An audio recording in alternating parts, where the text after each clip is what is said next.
All right, in theory, we should be up and running here. Getting ready to start things off here in just a moment's time. Kind of our second edition of sorts. We kind of snuck it in a little bit at the end of the last This Week in Illuvium. This time we're going to dedicate a full stream to this. Show me what you got. Let's queue up. Let's rank up together here. But instead of me competing, I'm going to cast y'all just like this was an actual esports tournament event. Yes, I know it's just ranked matches, but this is also to keep me fresh in regards to my commentating ability. But at the same time, kind of showcase your gameplay, your alluvials, and see exactly what you got kicking. Hello, hello.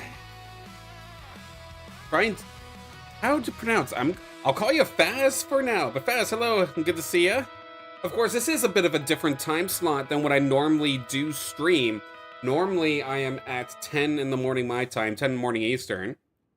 But I did have a bunch of appointments and a bunch of personal things to kind of collide with those time slots multiple times throughout the week.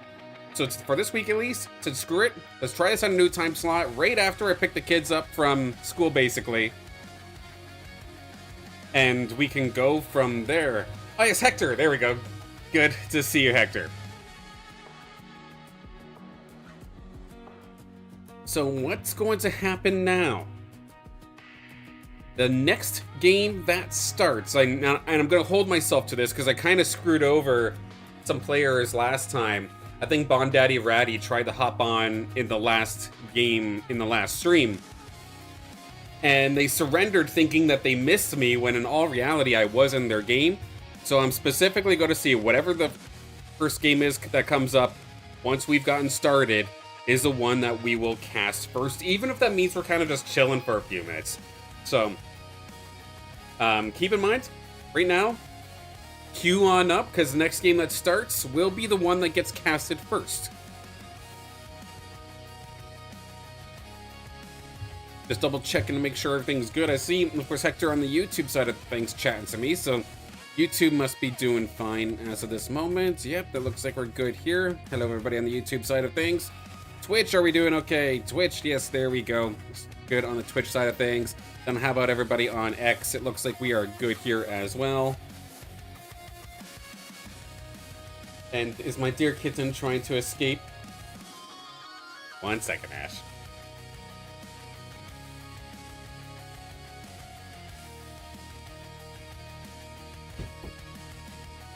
I have. Oh, I just need my desk. Sorry about that. I have one cat that doesn't mind laying down on the bed across the room while I'm casting, and another cat that just could absolutely care less and wants to escape when I'm casting. So, could not be different. Look into the swing of things here. Okay. No new game just yet, so going to be just a couple moments, it looks like. You take care as well. Absolutely. Good to see you, and if you happen to be competing, good luck later. Now, let's see here. Of course, over the last week, I did kind of try it out where I did 2 streams, one on Monday, one on Wednesday, and then I took Friday off instead to make videos. And last week, I was successful being able to do so. I finally got my, I guess my review, you could call it, of the Illuvium MMO, at least the pre-tests, the pre-alpha playtest rather. Of course, still very, very early development. But I did get my video out, explain my time there, which overall, again, had a very, very fun time doing it, and I'd love to be able to do it again. But some of the mixed feedback that I've had, they're in the right direction. Definitely a lot of work, but at the same time, it is pre-alpha, and that's exactly why they had the play tests in the first place, right?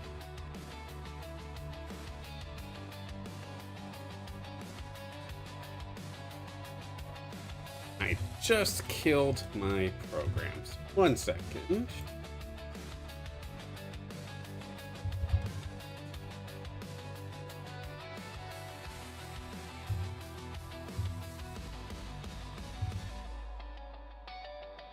Let's fix that. There we go.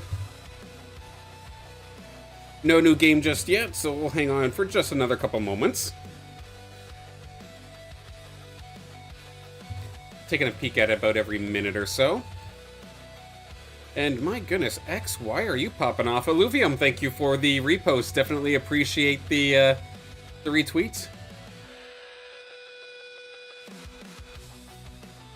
Much appreciated. Love the support.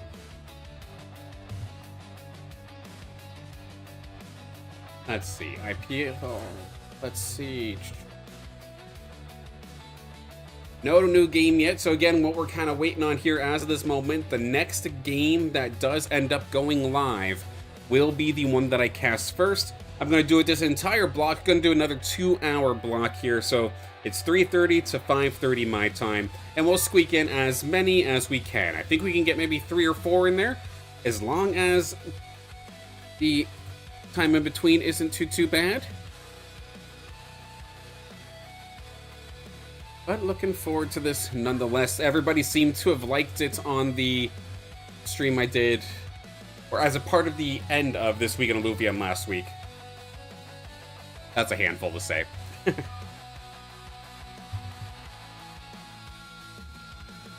So we'll do it again, and I definitely enjoy it. Let's see, I'm wearing black today. Let's see here. I mean, Riley is probably the closest thing. The Riley suit? I think so. How about a drone? Not that I'm going to be able to see myself in the game anyway, because I'm not actually competing today. Oh no, did I not make a Riley skin before the overworld went down? I don't think... Oh yeah, I did. There we go. Perfect.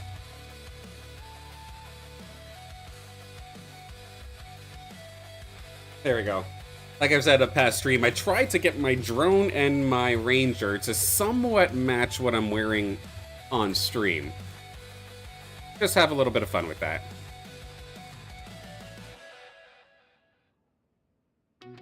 Brush. Still loading on up. Should just be a matter of time. I hope everybody's been doing well. I know it's been a little bit of a couple quiet weeks here. And a couple quiet weeks in regards to the Illuvium side of things. MMO playtest went down, of course. Overworld is now down to be transitioned over into the MMO eventually. And a lot of our big action just kind of waiting on the ZK EVM migration, which we're going on week 2, I believe, so we must be getting somewhat close. Any of the updates I see in the Discord say that, like, we're pretty much, like, at the end of the tunnel, so to speak. Just a couple of accounts or something left to go. I'm just hoping it's a smooth transition that, as somebody who doesn't necessarily understand the crypto side of things, like, at all, again, the only reason I know what crypto is because of Illuvium in the first place. The fact that I wanted to play this game is why I figured out how to do, like, Web3 kind of stuff. That doesn't mean I understand it at all. I definitely don't, so I'm really hoping that there's no technical issues, nobody loses anything. I mean, the past ones have been fine. So, I can't see there being a problem. Alright, we do have a game underway. We'll hop in just a moment's time here. And this is an absolute killer lobby. Looking forward to seeing this one. Let me wait until it's at least in round 1, so we know for sure it's underway and all's good.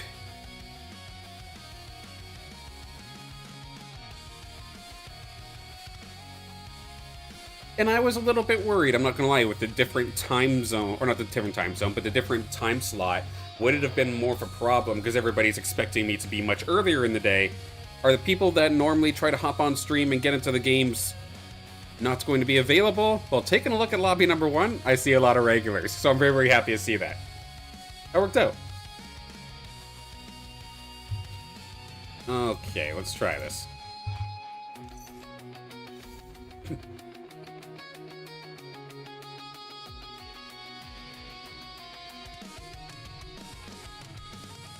I was a little bit rushed trying to, of course, get the stream up after getting the kids from school, so yeah, bear with me. My green screen's a little bit funky. I see it in my glasses, for example. I'll call myself out on that. That's a little funny looking. And here we go. Excuse me. Let's get into the swing of things here in just a moment's time.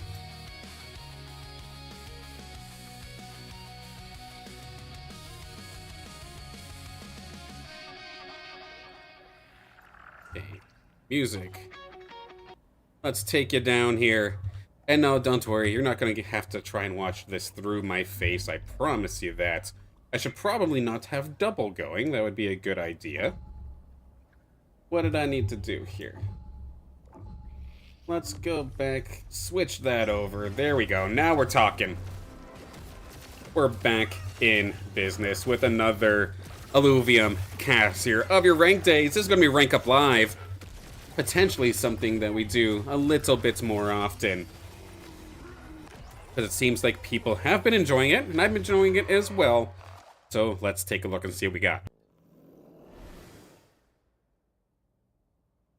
To start things off, why don't we take a look at some of our players here in this lobby. And like I was saying before, this is going to be an absolute lobby of killers. We've got Bondaddy Ratty, we've got Dr. Spoon, we've got Hector, who was in the chat earlier. Good to see you, Hector. Glad you're able to make it into the game here. We've got Stephen Bane, we've got Junior 3, we've got Uzi, we've got Stinky Pinky, and we've got Uncooldown in our first lobby of the day.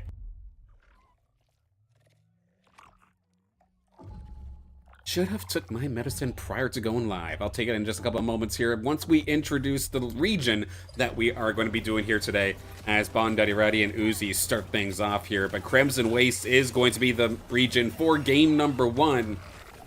Or it just basically expedites the process of this game a little bit. Everybody starts off at level 3, more Luvios on the board, and quicker opportunity and maybe finding some tier 1s, 2s, and 3s. With, of course, that very, very slim chance of being able to find a tier 4 or 5 as the game goes on here. Computer chugging a little bit, hence the loading, I think might be just ever so slightly, so bear with me for that. But we'll get into the swing of things. We've got weapons on the table here in just a second.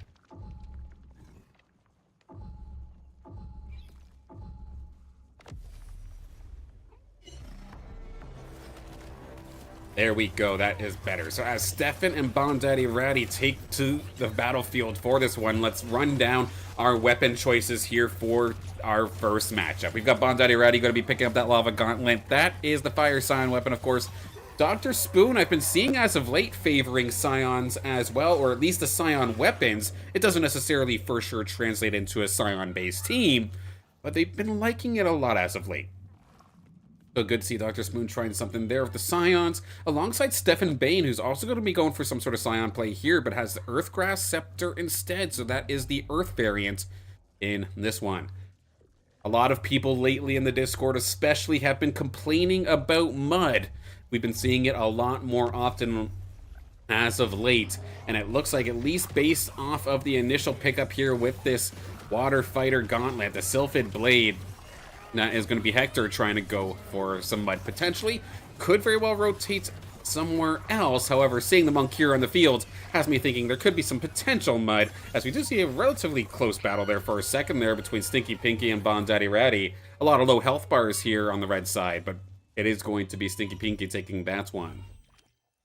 Speaking of Junior and Stinky Pinky going to be going over here to the air bulwark weapon, the Tempest Lance, going to be picked up. Junior is going to be opting for the Firefighter Boomerang, the straight boomerang coming out here for Junior.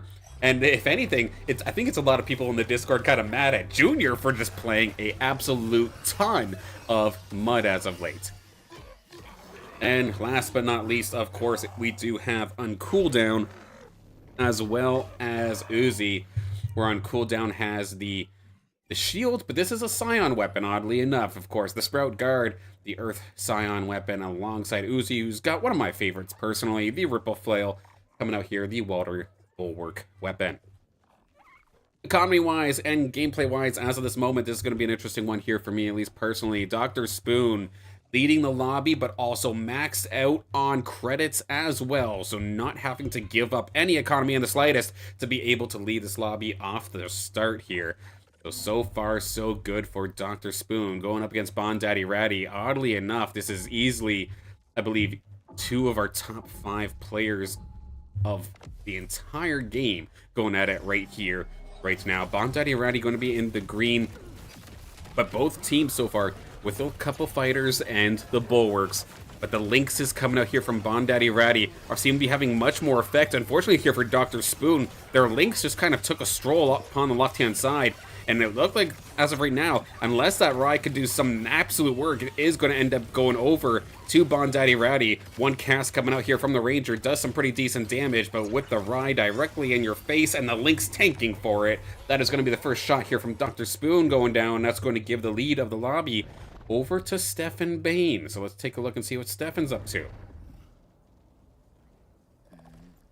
Of course, like I was mentioning before, this lobby is absolutely filled with killers. If we take a look here at this little thing, let's see if this works up properly. Here we go. So this is a quick link here over to the Aluva rank, actually. And we see even in our top 5, of course, Bondaddy Ratty currently 2nd overall, Dr. Spoon 3rd overall. This is for collections in the entire game, so some absolute killers. We'll take a look at some of the other ones in a little bit, but meanwhile, we've got Stefan versus Junior. This time it's going to be Stefan over with the Earth. Early Granite, actually, coming on over. Mixture of fighters and scions, and that absolutely crushed Junior. Not even close. Evened up on level and anything and everything, but that by no means was an even fight at all. Stefan, very, very powerful start here in this one. What do they got as a drone augment, I wonder? Let's take a look. They actually got the mitigation when they dropped below 65%, so maybe something a little bit Earth-focused, based off the 3 Earth and 2 Granite that they have right now, could definitely suggest so. Now, I'm very, very curious. Who haven't we taken a look at in a little while? Have we seen Hector yet? I don't think we've seen Hector yet. Going up against Uzi here. So there we go. 2 players we haven't quite seen in a little bit. Uzi leveling up a ton here. Already up to level 7. But of course, with going for Mud, you do want to stay at those lower levels at least a little bit longer. But one thing I do see coming on out here, and I know that people are kind of interested about this. If I take a look at the Greater Monkier here for Hector, this augment in particular has been, I think, the focus of a little bit of controversy. When I see somebody putting multiple of those on board, it could get scary. And I think you can actually accidentally dupe them. I'm not sure exactly I'm not sure exactly what you have to do to be able to do that. But in this game right now, I see both Stinky Pinky and Hector, and I think I've seen a few other people actually rocking this augment here, so that very well could be something a little bit interesting, or they just really like this augment and we're seeing a lot of them. So again, I didn't actually see any of the way that they've made these. I'm not going to accuse anything, but all I know is that we were seeing a lot of these synchronized pulse reactors over the last couple of days. And here with Hector, this is a perfect case scenario, actually. You just found your very first Mud unit. That is going to be the Exalted Gorilla coming on through up against Stinky Pinky. But the Exalted Gorilla did get kind of locked up there by the Disarm coming out here from, I believe that was the Ranger, kind of shutting things down. But Chakondi is here. The Caradulo is also here, and they're going to absolutely lock things down. Stinky Pinky going to take the hit in that one.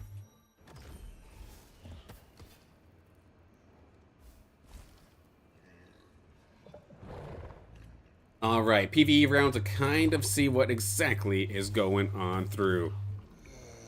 It's a bug with those 3 augments. It's being exploited for massive attack damage. Well, hey, if that is in fact the case, then let this be Exhibit A of something that needs to be patched sometime, hopefully soon. I feel like it's been at least a month or 2 since we've had a patch of sorts here for the arena, so I know Christmas just passed not too long ago, but Illuvium, please. But it is going to be pushed out for now. Again, I'm not going to accuse, but when I see a lot of those augments, I definitely do get curious. But why don't we take a look here as we get into the mid-stage portion of our game? And of course, Dr. Spoon also as well. Hello, and hope you're having a fantastic day so far. Good luck here in your game, as we do see a Nature Squad coming out here from Dr. Spoon as of this moment. Kind of setting up for maybe a little bit of wildfire action with the little Pyre to be the potential carry sometime down the road. I mean, you've also got the excuse me, the little Fern in the background as well, does have the Piercing Force Reactor here to do some percentage health damage, which is quite nice to deal with some tanks. But how is it going to deal with the Mud Squad coming on through? And Hector, there we go. That is going to be the third synchronizing pulse reactor coming on through. So whether it's focused or however it's done, it is absolutely going to run amok here in this battle, I do believe, especially on Monk here, considering that it's taking your attack damage and transitioning it into additional energy damage. It is absolutely brutal, but at the same time, it didn't even look like the Monk here really had a chance to really fight in that one. And the Mud Squad just did absolute work. A third Mud did come online because that Exalted Gorilla did get onto the field here from Hector. And it is quite the nasty one here as well. So far so good here from Hector. But let's take a look down with Uzi, because they are currently on the bubble from being knocked out. I do believe Uzi might actually end up being a bot here, because they only have either new or they're a bot. But not having their own alluvials here, going to have them at level 1, so they're going to get knocked out of here. Let's bump this up here with Junior and Dr. Spoon. See how this one ends up going up. It does look like Junior does have two of those synchronizing pulse reactors here as well, alongside the restorating impact reactor for a little bit of additional sustain as you fight. Let's get a bit of a better angle here onto this one as this fight continues. As of right now, the Ranger's been kind of boxed out, not been able to really do a whole heck of a lot. Fury in the backline is doing a solid job in regards to damage. The 8 Nature coming out here from Dr. Spoon is going to be able to hold the line quite nicely. Got the 8 Natures alongside the Fury, and it's going to lead in damage alongside the Grocko, oddly enough. A couple of those stuns really finding some good shots there for Dr. Spoon. Take a look on cooldown. They don't have their own alluvials either. So let's go right back up to, let's see what Bon Daddy Ratty's up to. Bon Daddy and Hector. Stinky Pinky on cooldown. Let's see. I haven't seen what Stinky Pinky's been up to. Let's build and see what this team's looking like. We've got some air. We've got dust. We've got Rogue Vanguard coming on through with a lot of players just absolutely, again, going for the same augment. It does look like here. Loading it up on that Ramfy. That is a good pick, of course. I'm not 100% sure if the energy piercing attaches to your Omega, but if it does, it will absolutely chunk you. As we do see on cooldown, going to be knocked out of this one. Now we're down to our 6 players that I can confirm have their own alluvials, so that will be some tougher battles here. Junior off to a little bit of a rough spot. That's a lot of Mud units. What on earth even happened here for Junior? They did make a switch. They had the Fighter Boomerang, the Fire Boomerang at one point here. And all of a sudden they made the switch to go for Mud. But the thing is that Hector has already gone for Mud and has already completed 2 out of the 3. This might actually be a rough spot here for Junior. I do not see a way where they can get themselves like Mud relatively cheaply. They have 40 credits available. That is going to be a tough one. We'll see how they do in this one here versus Bon Daddy Ratty, who does happen to have this Sinolf loaded up, has a ton of Omega power as well. I am jealous. A beautiful little Sinolf there for Bon Daddy Ratty, doing a ton of damage. And that is exactly what performs. Absolutely crushing on through. Got that Invoker going on through. Steam Invoker as well. So as soon as that thing turns into a Duelef, there'll be some Steam online there. And then with the dash as well. Once that evolves into a Rake, that'll be quite beautiful. Is Spoon dominating? First off, Texan, hello, good afternoon. Hope you're having a fantastic day. In regards to Spoon dominating, I wouldn't necessarily say that Spoon's dominating, but the team looks good. As we have this NPC round, we can take a look and see exactly what we've got kind of cooking up here. This little corner squad here for Dr. Spoon. Got a bunch of nature alluvials. You have a couple, or the one little chip to even get your Fury involved in terms of the nature side of things. And it just leads to a very, very tanky team. You do have the 8 natures, so you're getting a bunch of healing over time just passively. You have the additional synergy because you have the 8 natures as well, where you're doing AoE damage based off of your missing health to the closest enemy. You've got Verdant, so that is going to be whenever your Twine gets low. And then when the Ranger themselves also get low, it is going to end up coming on through. And this team here from Dr. Spoon isn't truly even online yet as well. This current binding that he has here with the Verdant Arcanite, it does require the foe to be a Phosphorus to get Arcanite, but you can get Fury up to Furiox, get it to that middle stage evolution, and then it is going to get a boost based off of that Arcanite power, so it will be quite nice. But as we talk about Foruses, it's actually going to be Junior 3 who does pick up the Forus off the start. Not quite an Arcanite yet, though, because it's not Phosphorus, but it does look like Dr. Spoon's comp is getting at least a little bit contested. And I'm, again, curious to see how Junior gets through this, considering it looked like they went for Mud, or they pivoted to it while it was already completed by Hector, so it did put them in a little bit of an underdog kind of scenario, but they transitioned this into just a mass fighter team. Is that going to be able to punch through this tanky wall that is this 8 Nature plus Verdant style? And it does not look like it's going to be able to do so this time. They do not have too many tries left. Stefan Bane and Junior both extremely low. Do they play each other by chance? No.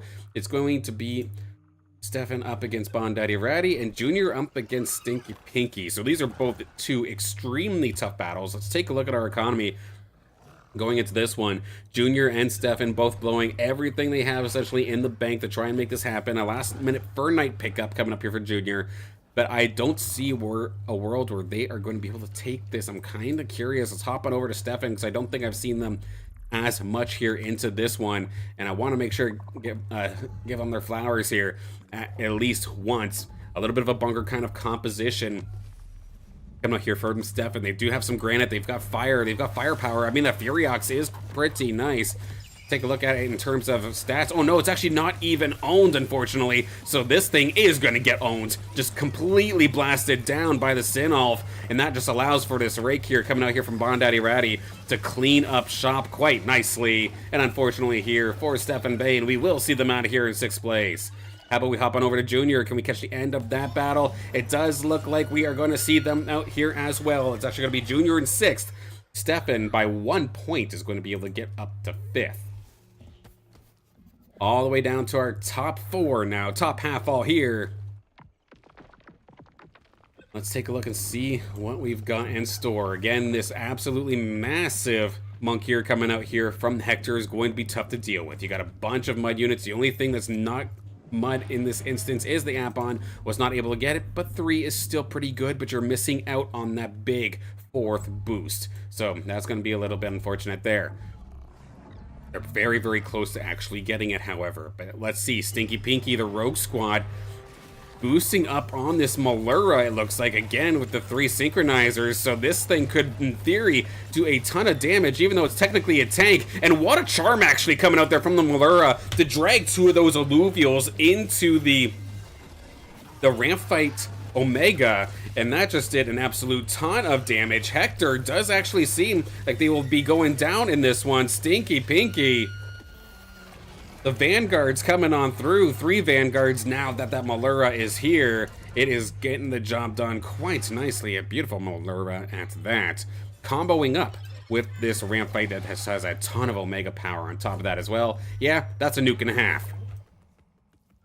If we take a look here for our top 4 again, nobody within kill shot as of this moment, but we have 2 of the players down towards the bottom as of this moment anyway, trying to fight for their life. We'll have to see how Dr. Spoon gets through this as of this moment. 28 credits still in the bank compared to the 50 of Stinky Pinky, but I'd argue that I would say that Dr. Spoon's team is maybe a little bit more fleshed out as of this moment. As soon as that Slashin shows up, though, then I'd argue otherwise. You just throw all these augments onto Slashin instead. But let's see here how this goes for Dr. Spoon. Let's swap this over to a closer angle so we can get ourselves a better look. How about that Malura charm? The Malura actually got flung right out of its Omega. It was diving into the ground. The Mammoth caught it. It stopped the charm from actually coming out. You don't see that every day. But is it actually going to be enough? That might have actually been the difference maker here for Dr. Spoon. That is so many low health bars onto the tank line, at least, for Dr. Spoon. Only the Mammoth stays.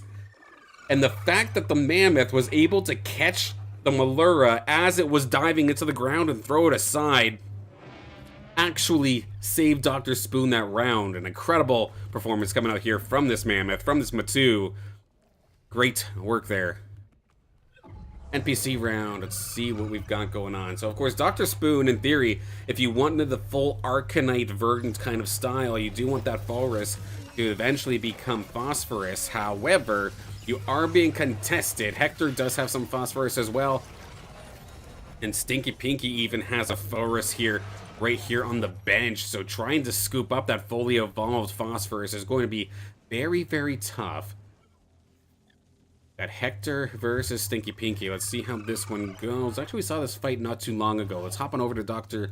Spoon and Bondaddy Ratty. Two corner comps kind of going at it in this instance here.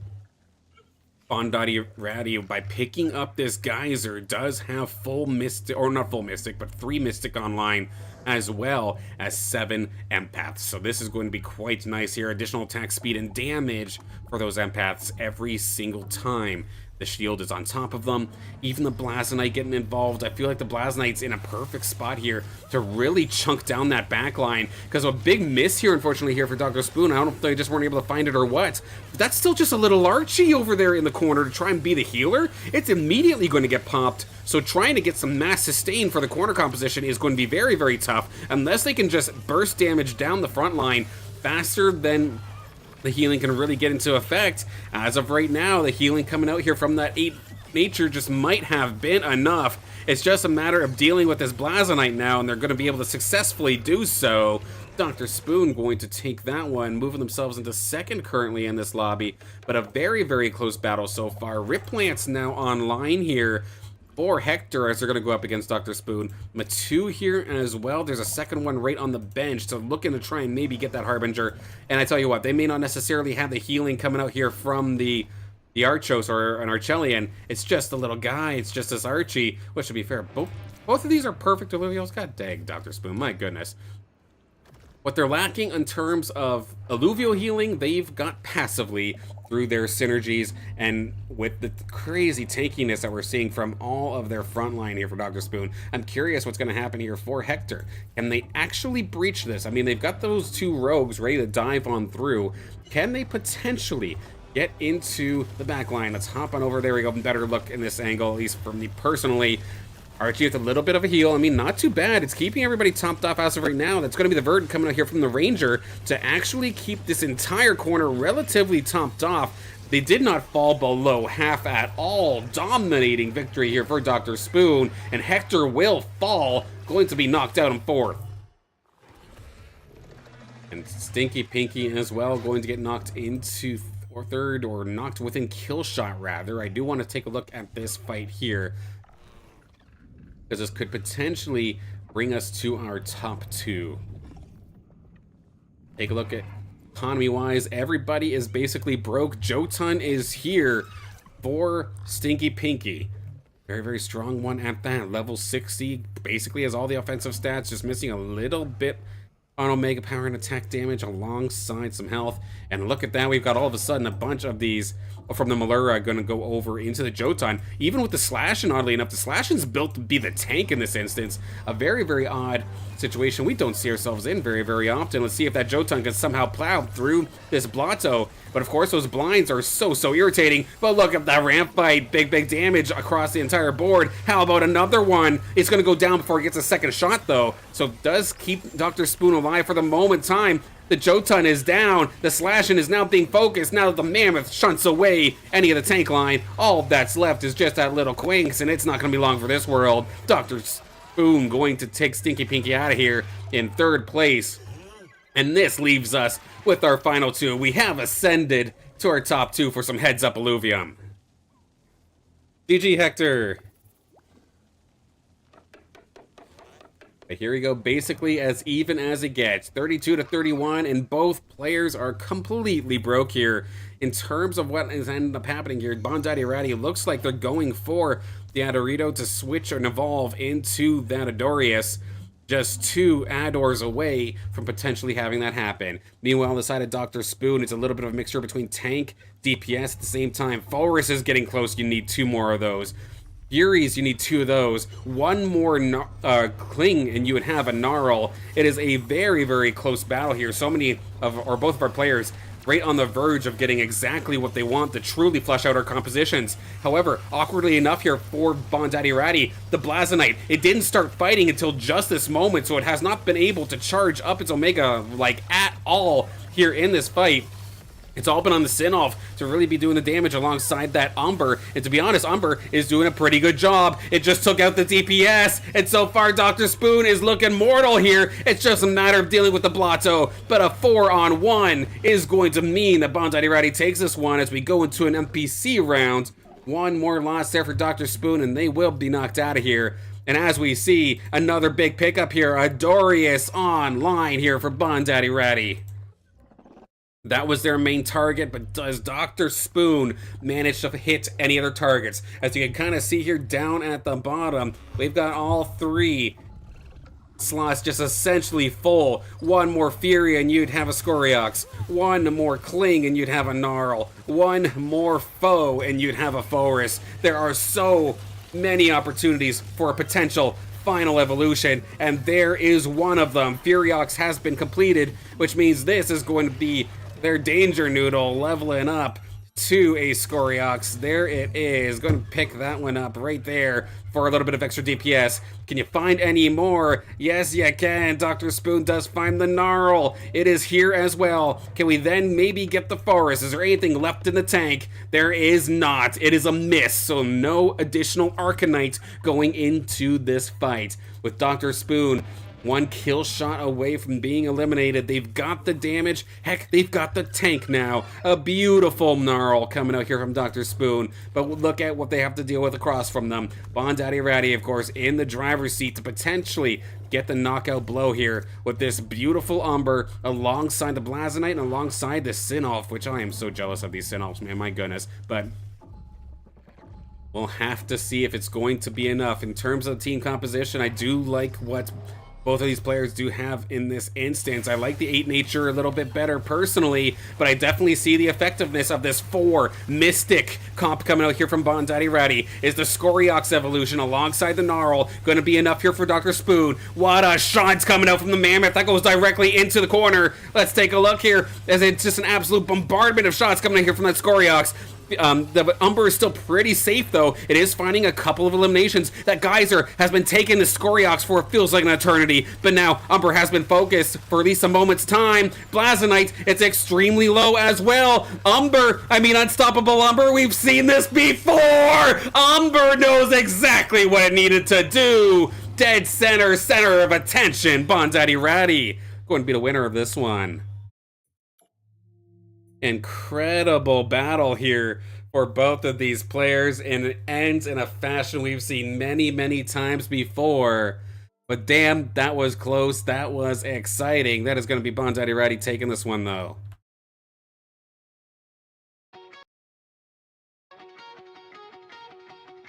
Whew. Definitely an exciting one. My goodness. That's got to be such a tease, though, when you're sitting there and you're on the bench. You have 3 things that could possibly fully evolve, but so limited on credits. That definitely hurts. But they did find 2 out of 3. I mean, and they were both very, very good. Just one more Arcanite. Very, very close battle. GG, so everybody.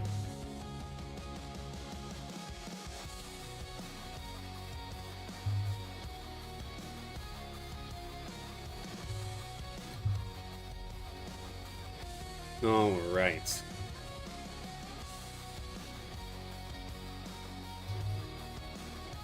Thank you, Junior. I mean, that was a very, very interesting scenario. Because, yeah, Junior was originally going for the fire-fighting Boomerang, but made the switch into the Sylphid Blade, into the water fighter weapon, and started going Mud, even though Hector did have 2 out of 3 Muds already completed. But did that mess Hector up enough, I think, to the point where they couldn't find the 3rd app, or the Exalted Apon? Is that what happened there? I mean, this is what we've been kind of preaching for the last little bit, right? It's like, yes, Mud is strong, but the thing is it can be contested so easily. It's so scary to have to deal with.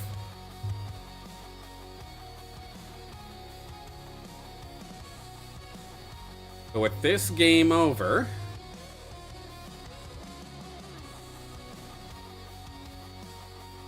next game will be the one that we do hop in.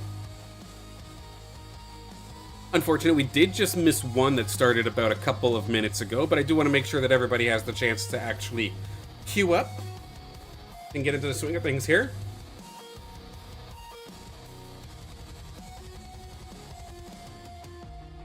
Double check, make sure all is going good. Looks like everything's a-okay. Perfect.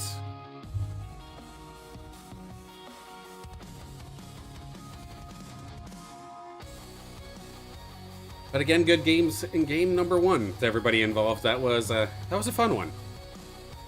And oddly enough, I feel like it's been a little bit since I've seen an Umber be forced to clutch like that, oddly enough.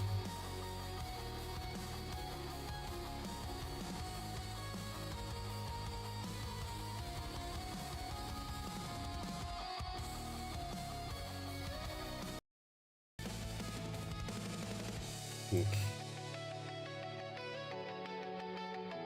Game check. Not quite yet. We're still getting there. But this is fun. I need a tournament to come sometime soon. I mean, I know we gotta wait until the actual ZK EVM migration is completed. And then potentially... I mean, this is kind of weird though, right? The migration's coming on through. What, Illuvium Beyond is supposed to have their release on the 19th, right? They're not leaving much time for error. If something doesn't come out smooth from the ZK EVM migration, and we're supposed to be selling Beyond pictures, it could be scary, but the last migration went completely fine, so hopefully this one will be as well. Again, at this point here, we're just waiting on the next game before we hop on into it, and actually, it does look like we got it again. There we go. They're just loading in now, so we'll have our next matchup here in just a moment's time.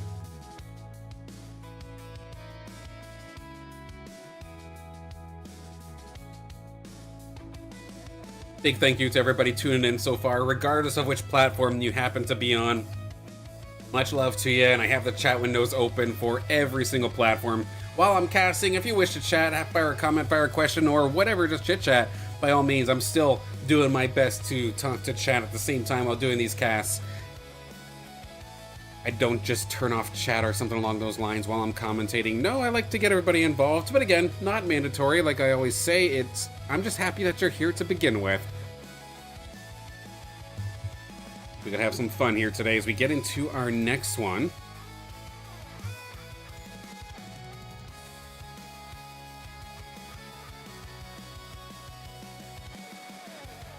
Another killer lobby, a couple of repeats from last time, or not repeats, but a couple of the same individuals from last time. But not all of them are by any means.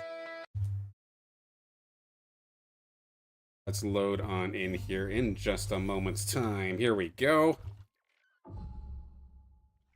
As we can see from the beautiful pink background, one of the few times, because we don't really get to see a whole heck of a lot of Crystal Shores. It's been one of those regions that we don't necessarily see much because it wasn't necessarily a part of the overworld, wasn't a part of the MMO playtest. We know it exists. It's kind of like Shard Bluff. We know it exists, but don't really get to play here very much. And then Crystal Shores, I believe, is the only region that I don't have an Illuvium Zero plot for. So I've not really gotten to see it at all. But in terms of what does this allow you to do here in this game, this does mean you get one additional free shop reroll every time you fuse something. So in terms of gameplay changes, what this does is essentially clog benches, at least a little bit early, because people are going to be scooping up tier zeros. Because you'll just basically scoop them all up, evolve from the baby form into the middle stage evolution, then you just sell it back. So you get the free reroll for essentially for free. or you can at least use it early if you really, really want to. Like, say here in this instance for Nefri, as we see here. If I wasn't planning on using the Atipo, I would just sell it and maybe try to build another Atipo or something along those lines.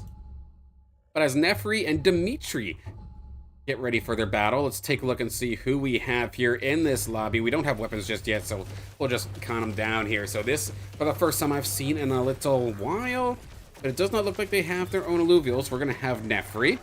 Then making a return here, we do have Stinky Pinky and Bon Daddy Ratty. We have also Dr. Spoon and Hector making an appearance once again. We've got the AFK CEO, which I believe is a bot. I apologize if you're not, but I think you might be. And then, new for this one, Warfighter Hype has joined the party here this time by. As they're going to pick out weapons, let me pick out some ranks and see exactly where these players are currently sitting on the leaderboard. So we've seen Bon Daddy Ratty earlier, of course. They are currently have the second best collection in all of Illuvium. Right there behind them, Dr. Spoon, third best collection in all of Illuvium. How about Warfighter? I believe Warfighter is up here. Gonna scroll on through and see if we can find some. Stinky Pinky, actually, 20th best collection in all of Illuvium. Warfighter Hype, there you are, with 24th best collection in all of Illuvium. So as you can see, we have some absolute killers here in this one. Going to be another exciting battle, as we do have Stinky Pinky versus Warfighter, 20th and 24th respectively in the world based off of collection. Going to be battling it out, but one thing that does catch my eye a little bit, is that a legendary augment? Yep, we've got legendaries here in this game, so that is going to put these teams all basically on hyperdrive. As we take a look at the weapons this time by Hector, going right back to that mud composition, looking with the Sylphid Blade once again. How about an Aqua Blaster here for Warfighter Hype? Bon Daddy Ratty's got that Strike Boomerang, that's going to be the Firefighter weapon. Dimitri does have the Scion Nature weapon here. That's going to be the Emberling Rod. Again, one of my personal favorites as well. Dr. Spoon, same thing. So potential conflict there, as we also do see the AFK CEO and Nefri both picking up the Ember Buckler, the Fire Bulwark weapon. And last but not least, we do see Stinky Pinky here, sitting at level 3 still, does have the Grove Sword, and in fact, do they already have Templar? I do believe, no, they're going for Berserker, actually, oddly enough, right now. But as soon as they get an Empath, they could potentially get Templar extremely quickly. They've already got this Railu ready to go. A very, very nice Railu at that. Well, let's go from the top here with Warfighter. Let's do something that we've done in the IPL many, many a times. But let's have ourselves a little bit of a King of the Hill as we follow through with Warfighter, who's not only leading the lobby, but was at least at one point leading in terms of economy. They spent a little bit here to try and get ahead of Dimitri in terms of level, I do believe. Yeah, get up by 1 level. As Dimitri is trying to make this Lynx do all the work here for them. And I mean, it's a beautiful Lynx to be able to do so. Meanwhile, this Doka coming out here for Warfighter. I mean, it did well, but couldn't get the finishing blow, which while this Lynx is not targeted, it's hanging so low with like 100 HP left to go. It is going to eventually go down, but it did leave the door open for Dimitri to get the Ranger to do the rest of the work. So even being a level up there for Warfighter, Dimitri was able to take them down quite nicely with this absolutely loaded up Lynx. You do have a Bulwark on it to make it a little bit tankier. You have the Phase Breaker on it as well to be able to keep it a little bit safer, make it a little bit untargetable. And then also having the Resonating Pulse Reactor. This isn't the one that gets glitched out all the time for attack damage. No, this is the one where you get Omega power as your attack speed every time you Omega. And I tell you what, the Lynx, not only does it have a very, very good Omega, but it auto-attacks quite fast and quite hard. So a nice little pickup there for Dimitri, as they're now going up against Stinky Pinky. In terms of legendaries, let's see what we've got here. On the Earth Grocko here for Dimitri is going to be the Life Storm. We're getting a bunch of health here for the Grocko, but also giving healing and energy to the units that are nearby. So it's a nice little pickup there. How about for Stinky Pinky? Do we see which legendary they have, or is it still just kind of on the bench? As of right now, I don't see it at all. And they must have one, but it's just not applied as of this very moment. There it is, actually. Hyper Striker Protocol coming on through, and it is on to that Railu, and that is going to be the Ranger also now being Templar. So as long as this Railu doesn't get completely focused down, it is going to be able to put some serious value, but it doesn't even get a kill, doesn't even get a heal. The Lynxes took it down, and that is a big pickup here on the green side here for Dimitri. That's going to be win number 2 in a row here for them as they take down Stinky Pinky because that Railu did not get a chance to ramp up at all.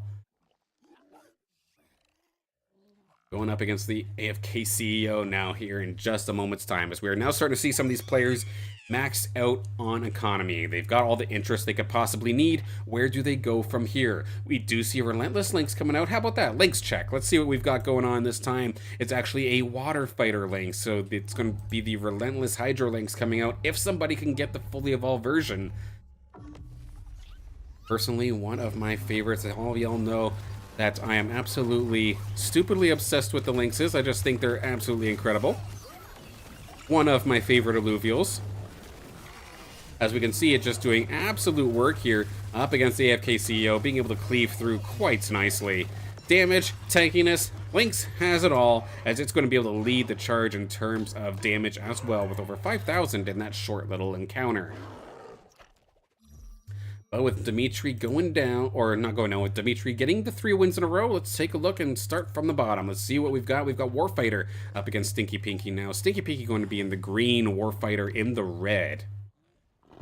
And what are we building as of this moment? Stinky Pinky looks like they're set up for a very, very oddly early focus. They're still level 5. I'm not even sure what they're necessarily trying to build. Meanwhile, on the side of Warfighter, it seems like a relatively standard toxic based kind of composition, so it's what we, at least what I personally like to see. This is kind of the style that I would normally go for if I had the opportunity to pick what I want. But at least this time for Stinky Pinky, the Railu did not get focused at all, so it's still doing good work here with the Chikoro over on the northern side of this fight. But the numbers game is just too much, it looks like here. Now all 3 are just going to start battering down onto that Railu. It is going to fall, which means it's just a matter of turning on the Chikoro and turning on to the poor Rukub, and that is going to be some more damage coming through for Stinky Pinky. Knocked down to 66. Because I tell you what, they've got the Rude, they've got the Railu. They're looking for potentially another Railu. Can you maybe turn this into something shock, potentially? That would be very, very interesting to see. Now, the winner of that last one was Warfighter, so let's go see what they're doing now in regards to the King of the Hill. But I'm going to be keeping an eye on the Stinky Pinky. I'm very curious to see where they take this team. Couple level ups coming on through. Warfighter going to be up to level 6. Kiradulo up for Dimitri as well. So one more frontline to add to the squad. A couple TNTs being thrown around as well. Both Warfighter and Dimitri have one of those. Another Kiradulo going on over towards Hector. Hector has found their very first mud unit. But let's take a look at our fight here at hand. We have Dr. Spoon versus Warfighter. Warfighter in the green, Dr. Spoon in the red. And again, similar scenario. We're just going to buff up this Lynx here for Dr. Spoon. This beautiful, perfect Lynx has a legendary augment on top of it as well. It should, in theory, be set up for success as long as it doesn't get targeted. And it is going to be targeted by the opposing Lynx. Warfighter's Lynx just absolutely clawed it right on top of the head. And it is going to let that Lynx run free. It might be perfect, but again, positioning and targeting is also a huge part of it. Warfighter going to be able to capitalize and knock Dr. Spoon down a peg.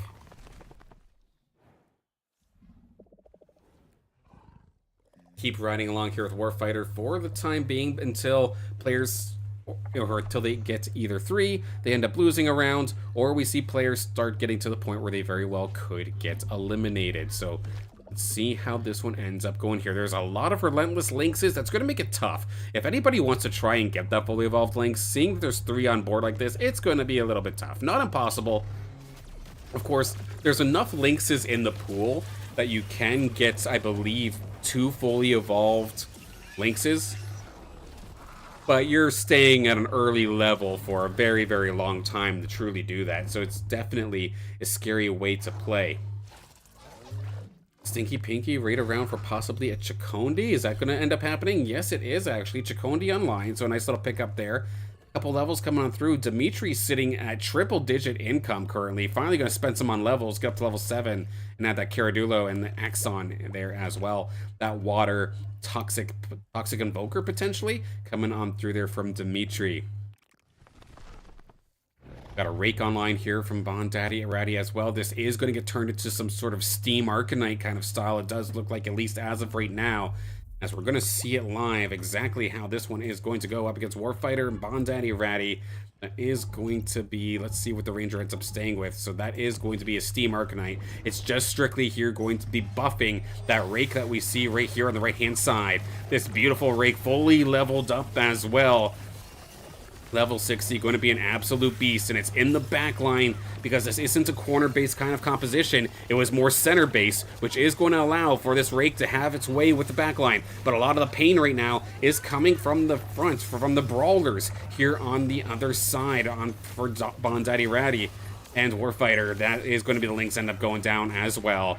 So the Rake in the Steam comp coming out here from Bondaddy Ratty, doing exactly what they want to do. Cool little squad coming on through, doing some serious work. And with that, Warfighter will be taken down, so we'll follow Bondaddy Ratty into their next fight as they're up against Nefri.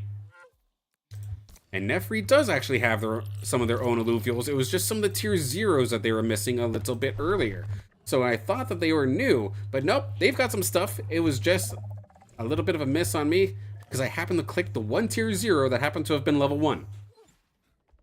A little unlucky in that regard. Another thing that's kind of unlucky here for Bondaddy Ratty is that the Rakes are kind of getting picked up here by the AFK CEO as well. So inadvertently having those dashes kind of contested is going to be a little bit annoying. But let's have ourselves a little bit of a tail of the tape here. Fire Shock coming out here from Nefri. You know, when I see Shock, I am a happy guy, but is it going to actually be effective? We'll have to see, as that Rake is going to absolutely shred that squad alongside the Alfie, which does end up going down thanks to the Arctase. That is going to do a nice little carpet bomb, but it is a 1v6 at this moment, maybe a 1v7. Yeah, that's not going to go in your favor, unfortunately, and that's going to be Bondaddy Ratty putting on the hurt here to Nefri, knocking them down to 49 HP. So about another 2 losses, potentially, maybe even 3, still in the tank. So they're not that hurt just yet, but that was still quite the shot.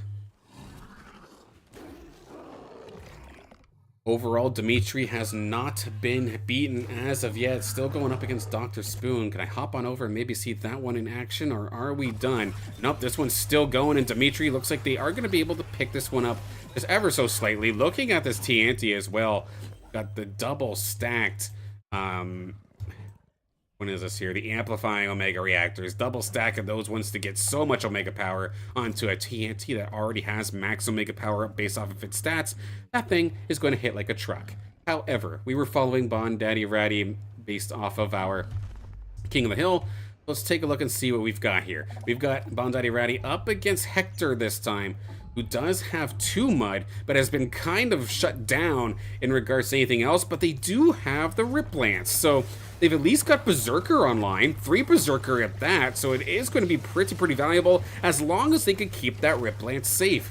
We see it's built for success. It's got Omega power, it's got attack speed, it's got healing because of the Life Storm, but you do have to worry about that Rake that we see here from Bondaddy Ratty up on the northern side that is now starting to get the flank here onto this Rip Lance. Rip Lance does not have any sort of burst healing option, so it's going to have to rely on its mud teammates to get the job done, but they all get picked off here by the Rake, and as we've seen many times before, the Rake is just so damn good at clutching, and it's going to be able to do so yet again. Hector going to get knocked down a peg, down to 47. As we do lose AFK CEO, so a couple of those mud units and a couple of those dashes are now back in the pool. Back in the pool or back in the shop, as we now have our battle of our top 2. Nobody's going to get eliminated this turn, it looks like, so let's take a look and see what ends up happening here. So we've got both of our top 2. They're not maxed out on economy, but I mean, they're sitting pretty nicely nonetheless. But both having 2 different kind of styles here. We've got the 5 Bulwark plus Harbinger coming out here for Dimitri. Meanwhile, Bondaddy Ratty once again putting a lot of faith here onto that Rake, putting a Steam-based composition. Technically Steam Arcanite if you include the Ranger, but there is no Arcanite online. Not as of yet, anyway. There's that TNT that we were talking about a little bit earlier, though. Does a ton of damage on every single cast, but it does not ramp up at all. It will be taken down right off the rip. One thing extra annoying as well that Bondaddy Ratty did here as well. Of course, they've got the Adorito here, and they've also got the Augment here for onto the Rake, the Infusing Void Reactor. We're sure after the first couple of seconds it's not getting additional healing, but then after 10 seconds, it gets additional healing from all sources, and that makes what's already a tough to hit target healing just bonus healing on top of that. That is painful to deal with. Bondaddy Ratty, I feel like, are setting themselves up for a very, very good spot. Warfighter hype. Okay, it's been a little bit while. I'm allowed to have at least one of these, right? Hello, beautiful. That is going to be the Relentless Hydrolinks coming out to play with the side of Warfighter, if I do recall correctly. Yeah, Warfighter's going to be the one picking that one up, and they've got the Raid Augments for this thing as well. And it's a beautiful Lynx on top of that. It's not leveled really much. It's up to level 40, so it's basically default for its evolution stage. So it's still going to do some pretty decent work, don't get me wrong. A lot of people running around for level 60s. I mean, this level 40 Lynx is going to be able to still do work. But this is going to be a tough one. That's for sure. Going up against Bondaddy Ratty. So we'll have to... I need to get my Lynx fixed at least once. So we will take a look at this fight here and see how it goes. But Bondaddy Ratty, I feel like, just has everything that... Warfighter does not want to see. That Sinolf is ready to go eat this the snake here for lunch. Furiok's not going to be long for this world. I mean, the Lynx is basically going to be stuck face tanking this Rake. And I mean, if you can get the jump on it, maybe get the Caradulo there as well to potentially hold it and stop it from casting, that could be huge. But unless you can get that to happen, everything else is so tough to deal with. And they do end up loading this. They moved actually the Legendary Augment over to the Furiox, and that does make me nervous. Where is the Sinolf Beam going to go? It's going to go directly into that Furiox as well as that Singe. Meanwhile, the Rake is doing work. Furiox hangs on for the first blast, down to half HP, but here comes cast number 2, and unfortunately here for Warfighter, it's just not enough. There's just too many synergies coming on through here for Bondaddy Ratty. Going to get the knockout as we are about to start seeing some eliminations. So we'll take a look at Nefri in their next fight. Where are they going? They're going up against Bondaddy Ratty as well. We gotta see what Nefri is up to. They were going for Shock at one point here. They've got their 6 Fire to Shock coming on through. Heck, even the Ramp Fight is here to bring in some firepower. And the Scoriox actually is here as well. Nice little pickup. Nice little pickup here for Nefri, but again, we've been kind of following Bondaddy Ratty a lot throughout this game, and so far it's been looking tough. Stinky Pinky with a couple of Inferno units coming on through. That was a Monarch and a Ramp Fight coming on through. So if they're going for Ramp Fight as well, or going for the Ramp Fire potentially for some additional Inferno synergy, they want to see Nefri go down right here, right now. Let's take a look and see how this comp ends up going. Shots fired from the Sinolf on the far side, right into the Scoriox. And the backup here from this Rake is just such a perfect little combo. Just water as a whole just seems like such a well thought out synergy and combo that does so much work. And that unfortunately here is going to knock out Nefri in 7th place. Going to be our first player knocked out of this one. With that knockout, that does leave those Rampies back into the pool. So let's see. Stinky Pinky currently does have a Ramp Fight as well, has the Monarch, so all those Rampies showing up is going to be huge for them. They still have a little bit in the bank as well. 45, not too bad, but we do have Warfighter potentially getting knocked out here if Dr. Spoon gets their way. One thing kind of scary though to also note, Bondaddy Ratty did just pick up the Umber, so now that is going to be the fully evolved doggo, the clutch master of this game, going to come into play. But how about that? We do also see the Seer coming on out here for Warfighter to assist with holding the front line. Is that going to be enough? We'll have to see. They've got the hyper advantage versus this team, but now the Gnarl is here as well to assist with the front line. Is there enough damage on this team? Can this Seer get into the right position to potentially get this job done? We'll have to see. Let's go sideways here to get a better angle here at this bunker kind of composition. The Lynx is exactly where it needs to be right now, though. Was basically untargeted, but that Seer is taking so much damage as of this moment, and there's no way to heal it anymore. I don't think there's no Adorito or anything to really get the job done. But the front line is down, but there's still everybody in the back line here for Dr. Spoon. The 8 Nature squad coming out once again, and that is going to be huge. Warfighter is going to be our next player out of this one, falling in 6th.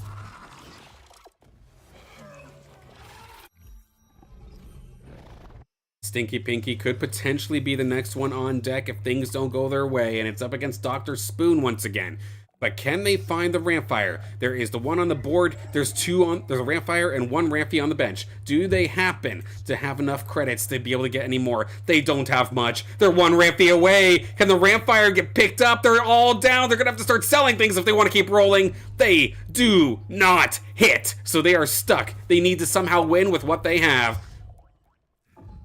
And it is going to be tough. Wildfire, 6 fire, I mean, they got plenty of damage. And that ramp fight, can it find the hole necessary to squeak on through? It is not. It's going to go all the way to the back line where the Doka is kind of holding strong. Shots fired. Here comes the Omega. Bursts right through the Ranger, actually. Right through the Verdant. So, I mean, that was pretty good. One more shot. It's not targeted. Big damage coming out from that ramp fight. But it's going to get another cast. It will not. There is still the Monarch. It's to the skies. But the Furiox has it in its sights. And it's going to take it down. And a very valiant effort coming out here from Stinky Pinky. But they will be knocked out of here. 1 ramp fee away from being able to scoop up that ramp fire. And if you had just that little bit more tankiness, little bit more damage, I'm sure it would have been a major, major difference maker. That's got to be heartbreaking. Heartbreaking to the point where apparently I'm snowing on screen here. I will fix that here in just a moment's time. My apologies. Quickly, while this NPC round is happening, I will fix this thing right here, right now. Didn't realize that that was even going on, so sorry if that was happening for a little while. That's a little bit better. Let's get back into the swing of things. Why don't rely on outside light to be able to fuel your makeshift studio, but again, I don't really have a studio. I'm literally in a corner in my bedroom trying to cast this stuff and have a good time here with you all. And so far, so good if I do say so myself, outside of a couple of funny little technical flubs. But let's take a look. So far, that is a lot of nature here in our top 4. We do see, even with the fire weapon, that is going to be a toxic style composition here with the Umber, the Sinolf is here. I mean, God forbid, if Bondaddy Ratty also gets the Dualef on top of all of this, it is going to be devastating. Additional steam, additional firepower, and really right now, Dimitri does have a Sinolf as well, so it's not going to be completely uncontested. But I feel like Bondaddy Ratty can take their time here. I'm curious if that's kind of the style they're going to go for. Sitting at level 9 and basically maxed out in terms of economy. So they do seem to be taking their time. Let's take a look. Dr. Spoon, could you maybe get 3 wins in a row here? Going up against Bondaddy Ratty. It's been a couple of rounds since we've seen them. Dr. Spoon does, of course, have that Void Cleaver onto the Furiox. The Furiox is still the main carry, even though not fully evolved as of this moment. But all the augments are just kind of tailoring to that Furiox, so I mean, you make it work if you can. Shots fired from the Sinolf are going directly into the Fernite, and the Fernite is honestly just tanking it. The nature units are just doing such a great job here, and Bondaddy Ratty's Umber, I mean, it's still there, but it is not getting away for free this time. It's getting hit over and over again, but the Adorito is doing such a great job of healing it. There was a few times where that Umber dropped all the way down to like a quarter HP, but it'd get that boost of healing it needed, as well as an elimination or two to be able to get the win in those fights. And now Dr. Spoon gonna get knocked down to 27. Hector now on death's door. Let's take a look and see what Hector's been up to. It's been a little bit, I think, since we've taken a look and seen what they were doing. A couple of pickups that once again going for Mud, but Mud, wow, they got completely shut down on Mud, so they had the focus on full fight or a couple of fighters plus Berserker. Walrus into possibly Phosphorus is going to be the next one they're looking for. Dualef online for Bondaddy Ratty, so that's going to be another Steam online. The Exalted Monkeys, oh my god, what a roll coming out here from the Hector. The final opportunity to catch all 4 Mud. They've been running with 2 this entire time, but they find it right when they need it most. Is this going to be enough damage to put the hurt here onto Dr. Spoon? but the Verdant plus these 8 natures are going to be tough. Sustained, consistent damage tends to lose out to healing. So let's take a look and see how this goes. Let's get a little bit of a better angle here onto this fight. Move it a little bit to the side so my head's not blocking it. But here we go. The gorilla immediately going down. Monk Ear is just taking a walk. It is not doing a single thing. Now it's finally going up against the Forest. Riplance shunted along from the Mammoth, but it's going to be able to tear through. They've broken through the front line. The damage dealers, they're low, but they're onto the back line, and they're going to be able to successfully plow on through. What a roll from Hector to be able to find the last 2 mud units with all of the credits they had, or almost all of the credits they've had left in the tank. And now we are in potential. We can lose a few people at the same time. Dimitri as well, with that toxic style going up against Hector. Dr. Spoon going up against Bondaddy Ratty. This was a close fight. I haven't seen Dimitri in a little while though, so let's see Dimitri versus Hector. Dimitri in the green, Hector in the red.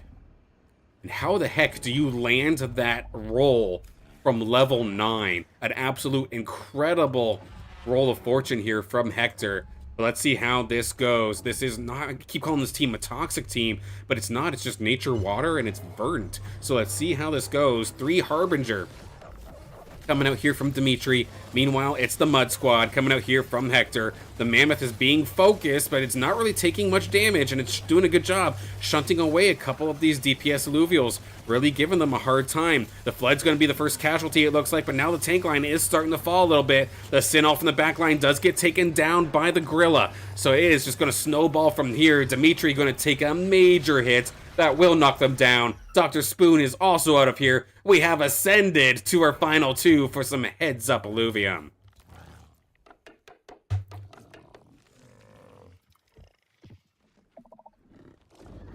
Let's see how it goes. Bondaddy Ratty's got a lot of health in the tank. They can afford to do some experimenting if they really, really wanted to. In terms of economy, though, let's take a look. They're both broke, but we do have, again, the Duelef. Since last time we saw Bondaddy Ratty, the Duelef came on through to do some serious work. We do also have the Blazonite here, this Dark Hollow Blazonite as well. Beautiful pickup here from Hector.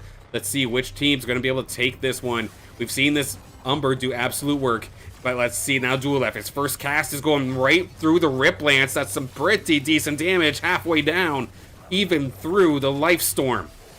Good interrupt coming up here from the Blazonite onto the Duelef. That second cast did get interrupted, but it looks like it's not quite even going to matter. Duelef is still very, very healthy. The Rake, or rather the Umber, is still here going absolutely nuts. Hector is not going to be long for this world, and this is going to be Bondaddy Ratty taking the win here once again. This time with a bit of an Umber and Duelef composition, making steam out of the Fire Boomerang and just having a very, very nice nature front line to help them with that fight. GG's.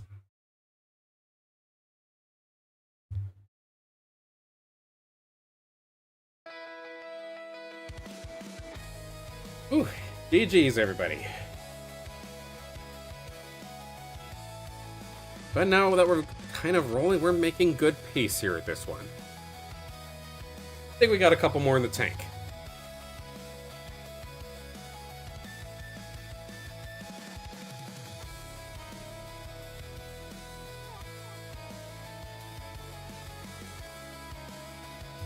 Let's just do this one. I gotta fix that a little bit, I think. Fighting with my camera, what's new? If it's not snowing, I've got black holes in my shirt, apparently. But I'm also a bit of a neat freak. What can I say? But alright, we're in between games once again. Next game that goes live will be the one that we do cast.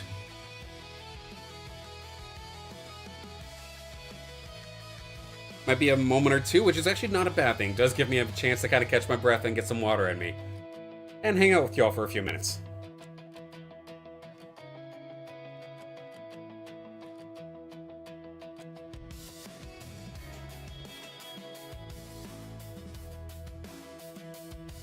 I gotta figure out what I want to do for this week in Alluvium, though, for Wednesday. Because all of my Alluvidex segments got axed because the ZKVM migration's going on, right? Well, apparently now Alluvivault is also having some issues. where none of the match data is actually showing up right now. So even my Illuvium Arena breakdown, I can't necessarily do. It might be a short episode of This Week in Illuvium, but that's okay. It'll be my turn to compete. This is more time for me to compete. I'll hop into a ranked for a few games after This Week in Illuvium, so we'll still make sure that we fill out the full 2 hours. We'll hang out. Give my voice a little bit of a break. Not necessarily going to cast, but I'm still going to be talking, of course. I still yap every single time that I'm playing.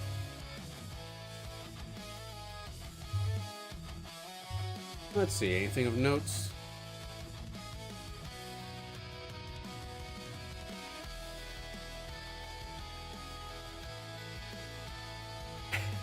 I know one thing that annoys the crap out of me that I found kind of funny.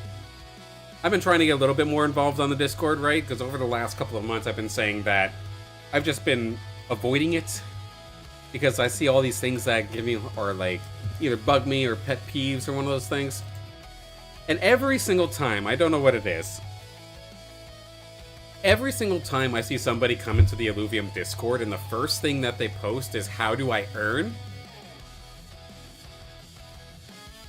What is, like, everyone just grab someone's shoulders and just shake them? Like, that's the kind of vibe I end up getting. But I get that it's kind of the nature of the space. As somebody who's not a crypto guy or a Web3 guy, it's still something that is growing on me.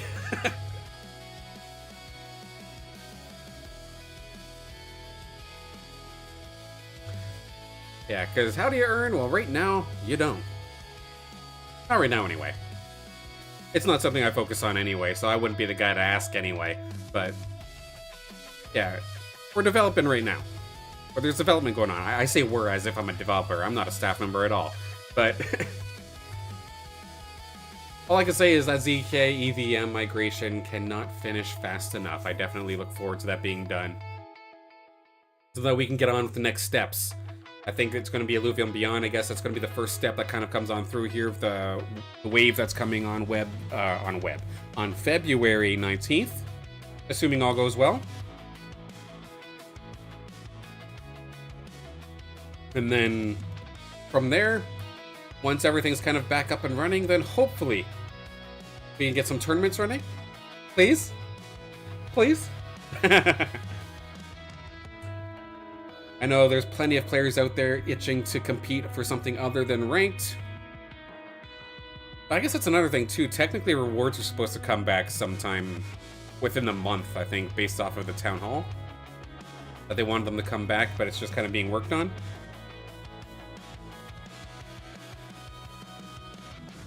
I mean, you all know my take on it, or at least the longtime viewers of the channel know my take on it. I don't think that cash should, or any sort of monetary value, should ever be a part of a ranked ecosystem. Like, you don't see Valorant or Overwatch or League of Legends giving monetary value rewards to their players. But again, I'm not a Web3 guy, and if that's just the way that this kind of area is, I'll live with it. I'm not going to die on that hill. Heck, I've even benefited from it. Being a competitor in the arena is the only reason why I was able to go into Overworld as much as I was. Get my collection, make sure that I had one of everything. I have a couple good alluvials. And again, my precious Dark Hollow Stoic Floor Links, probably my favorite alluvial in my collection. The fact that that happened on stream too is just so epic.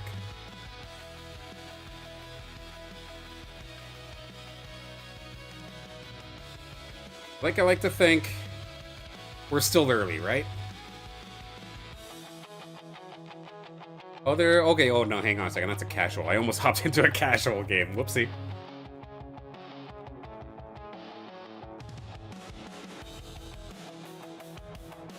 Okay, we do have one coming up here in just a second.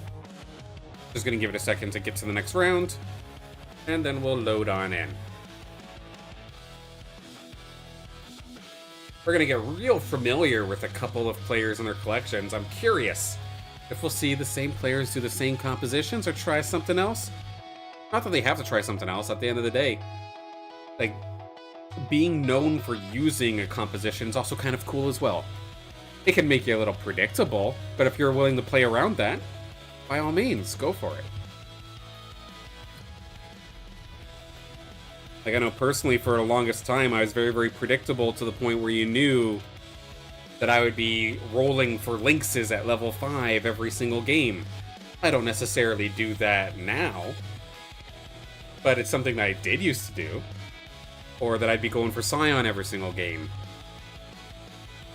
Or say like Junior going for Mud a lot, or something along those lines. Or in this instance here, Dr. Spoon going for 8 Nature. If it ain't broke, don't fix it.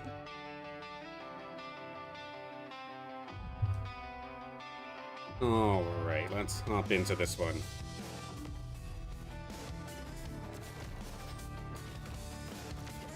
Getting right in on the first couple of levels here, and we have no region this time.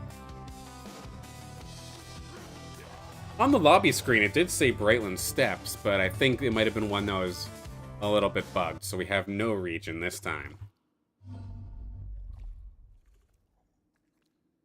Okay, let's see.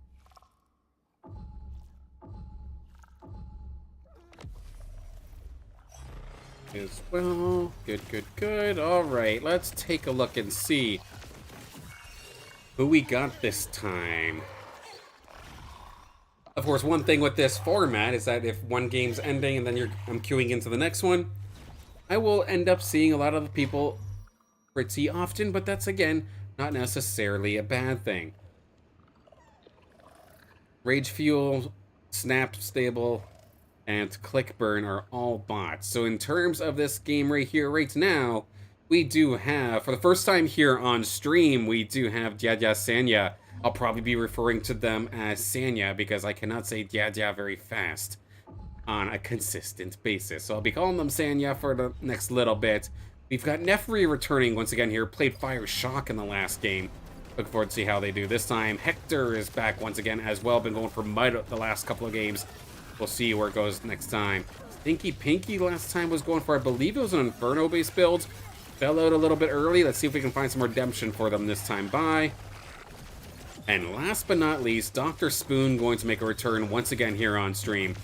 Heavy Nature has been the name of the game for them in this last couple of games.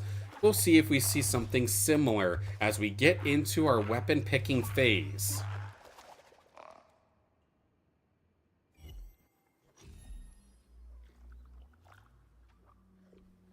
Now, of course, I'm never really necessarily worried about what the bots end up picking up for weapons, because even though, like, say, Snaps picked up the Ripple Flail, it doesn't necessarily mean they're actually going to truly build a composition around it.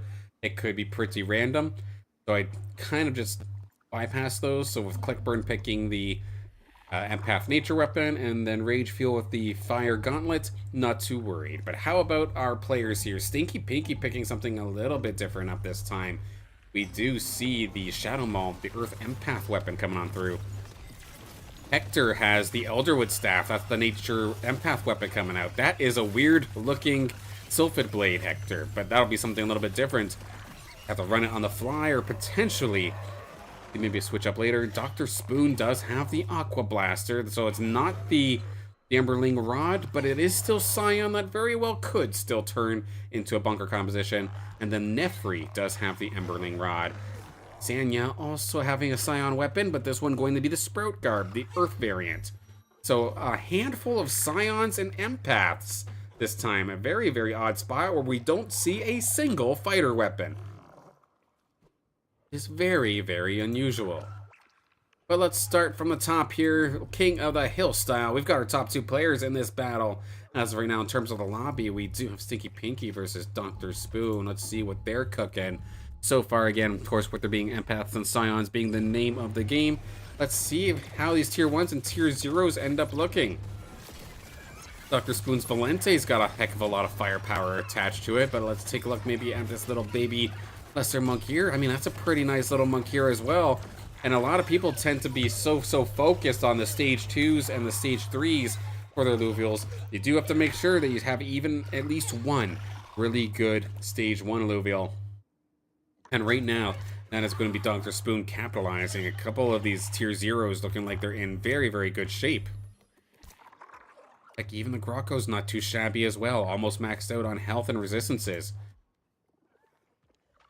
I definitely find it very, very crazy that, like, time and time again, I mean, I know I'm not necessarily being broadcasted out to thousands, and I'm not in everybody's face or with announcements or something along those lines.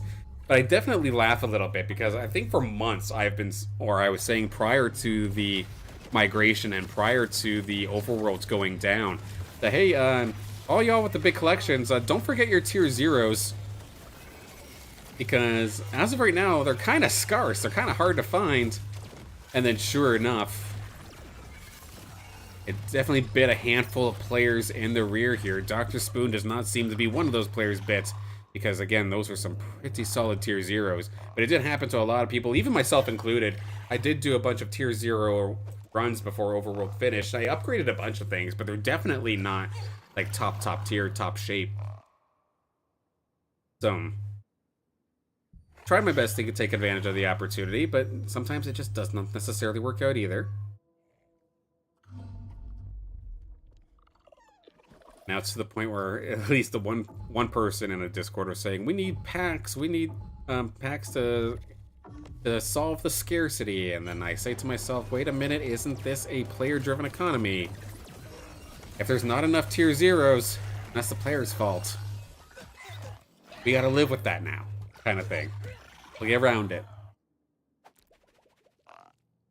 But as this NPC round goes through, Sanya again just spending here in terms of their early game economy, down to 11 already.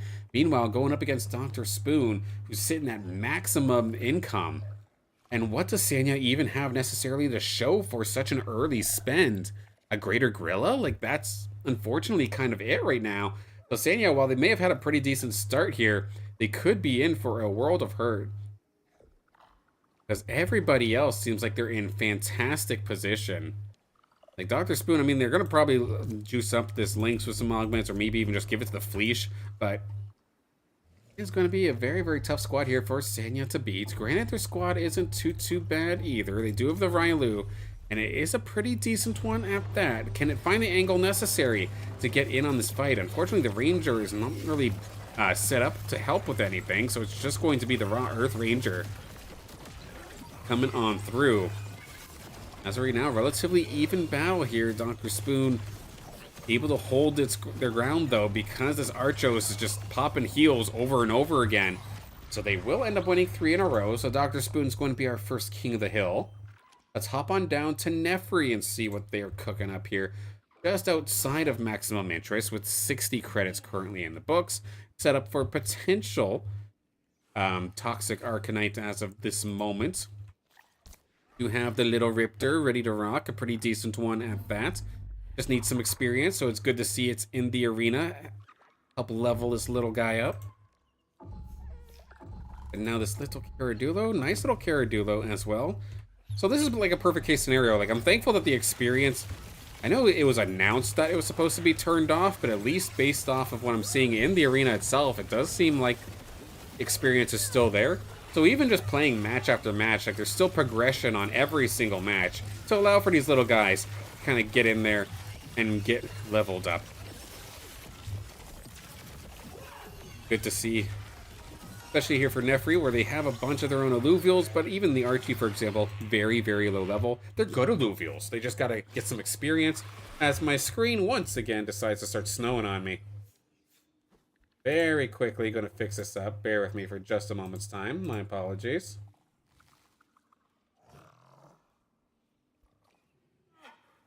Let's see, either green screen failure or black hole. We'll have to see. There's always something, eh? But let's take a look now. We've got Nefri up against Sanya for this next battle. Sanya, what you cooking up? You got the little Fleesh over in the background there. It's got levels on it. Not necessarily stats, but it's got something at least. But how about the synergies? We do have Predator online, the 2 middle stage evolutions, the Greater Gorilla, alongside that Chikoro coming in here for some damage. But it has to watch itself and bide its time around the little Riptorus, which the Riptorus, or the Riptor rather, is going to get swarmed. So Sanya in a good spot here is just able to take down enough Alluvials to allow for the Riptor to get focused and knock it down. So we'll ride along with Sanya up next for a couple rounds, as they now get to go up against Hector. Now again, for today anyway, this is the first time we've not seen Hector play Mud, playing something a little bit different, set up for Wildfire potentially here with a Wildfire Templar current setup, but they don't have a Railu. So Templar not quite going to be online, but what they do have kind of hiding in the background here is a Fury, and a very, very good one at that, with some pretty decent augments.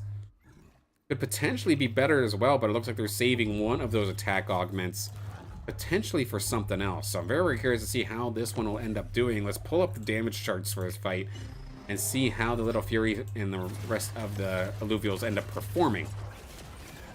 Good little setup with a bunker composition alongside that Archos to hold them in place to allow for Fury to start going nuts. Now that it's starting to get some Omegas in it, it's starting to get its attack speed ramped up. That's where the pain can truly be had. You also have the Ranger popping out shields very, very consistently to maybe try and help that back line, help that corner stay alive. One little heal from that Ador is going to buy some time. The little Ador with like a quarter HP is finally going to end up going down. But that and the rest of the squad here from Hector have done the job they've needed to. They've held the line long enough for that Fury to go absolutely nuts. Just under 8,000 damage there for the Fury. It's not the biggest in that round, though. The Coral coming out there for Sanya did do better in terms of damage, but could not get the job done for the team. All of that damage just essentially got healed away. NPC round, let's take a look at the landscape currently here in this one. We do have a Relentless Floralix coming out of nowhere. Nice pickup there, Sanya. Spending pretty often, has not been above 30 credits, I think, this entire game. Has some firepower, but maybe just lacking a little bit on synergies as well as just overall units. So it could be a little bit problematic as this game goes on. We'll see now that they get a little bit of an influx of credits where they go from here. Nefri does have the potential for either Toxic or potentially even some Bloom now that Lilura is here. Might be one way to try and do it. We do have Hector going up against Dr. Spoon, and let's see where Spoon takes this, because of course they've been essentially 8 nature this entire day, but this is the first time that we are seeing a water squad kind of come out here for Dr. Spoon, but still with the Fury as the carry as of this moment. I mean, you do have the dash as well, so potentially could be going for a steam-based composition as well. Let's take to the skies ever so slightly, get a little bit of a better angle here at Hector's squad. There's going to be corner versus corner. In this one, we do have the 6 nature plus Wildfire up against water, 6 water Harbinger. And Templar is now online here as well for Hector, so as this game goes on, their units are going to be tankier as long as they can survive. The little Rye is not going to be able to hang on for much longer.